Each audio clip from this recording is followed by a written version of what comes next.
तो प्यारे बच्चों, जैसा कि आपको पता है कि आज हम आप लोगों को कहाँ लेके आए हैं। जैसा कि आप ये देख रहे हो, ये जो पौधा दिख रहा है, इस पौधे के ऊपर जो ये हरी हरी करके छाल जो आई है, ये क्या है?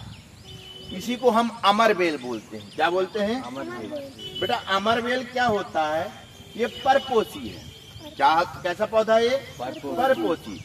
ये पौधा जो है, जैसे ये भोजन बनाया है अपना, ये भोजन बनाया तो इसका भोजन ये ग्रहण कर लेगा। ये परपोसी पौधा है।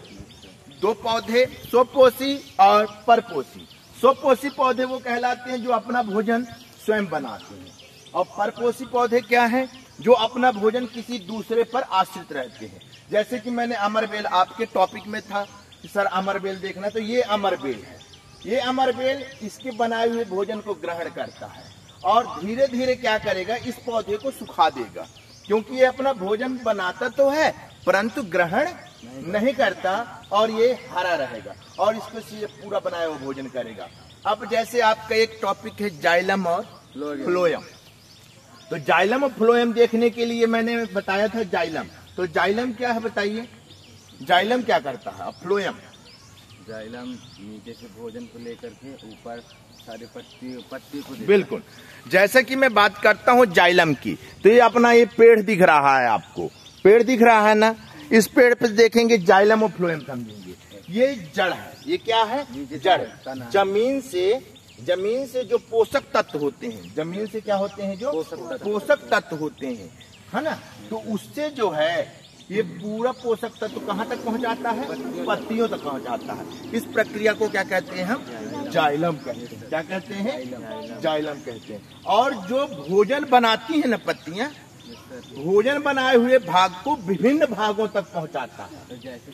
जैसे कि कोई अगर ये पत्तियां प्रकाश संश्लेषण की क्रिया करके भोजन बनाए, अब भोजन के बने हुए भोजन को पौधे के विभिन्न भाग तक, कहीं यहाँ किसी भी भाग तक, तना वाना सब तक, विभिन्न भागों तक पहुंचाने की जो प्रक्रिया होती है वो कहलाता है आपका फ्लोएम।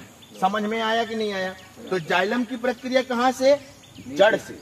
जड़ से जो पोषक तत्व जड़ों के माध्यम से पत्तियों तक पहुंचाने की प्रक्रिया जाइलम हुई। और जो भोजन बनाया है ये पत्तियां, वो भोजन बने हुए भोजन को पौधे के विभिन्न भाग तक जो अगर पहुंचाती है, वो प्रक्रिया क्या हो गई? फ्लोएम। तो जाइलम फ्लोएम का डाउट क्लियर हो गया? आपको अमरबेल देखने को मिल गया, ठीक है ना? यही है परपोषी पौधा। ये जो अमरबेल देख रहे हैं आप, ये अमरबेल आपका परपोषी पौधा कहलाता है। और ये हमेशा आप देखेंगे किसी भी पेड़ के ऊपर जो है अपना, इसमें कोई पत्तियां नहीं है। पत्तियां भोजन बनाती है ना, तो इसमें कोई पत्तियां दिख रही हैं क्या? नहीं, तो इसमें कोई पत्ती नहीं, ये भोजन नहीं बनाता, ये इस इसके भोजन ग्रहण करता। आज हमने स्वपोषी, परपोषी, जाइलम, फ्लोएम, 4 चीज समझी ना? समझ में आ गया? चलिए दोस्तों, आपके भी समझ में आ गया होगा। तब तक के लिए जय हिंद, जय भारत। फिर मिलेंगे इसी तरह प्रयोगात्मक कक्षा पे। धन्यवाद। Thank you.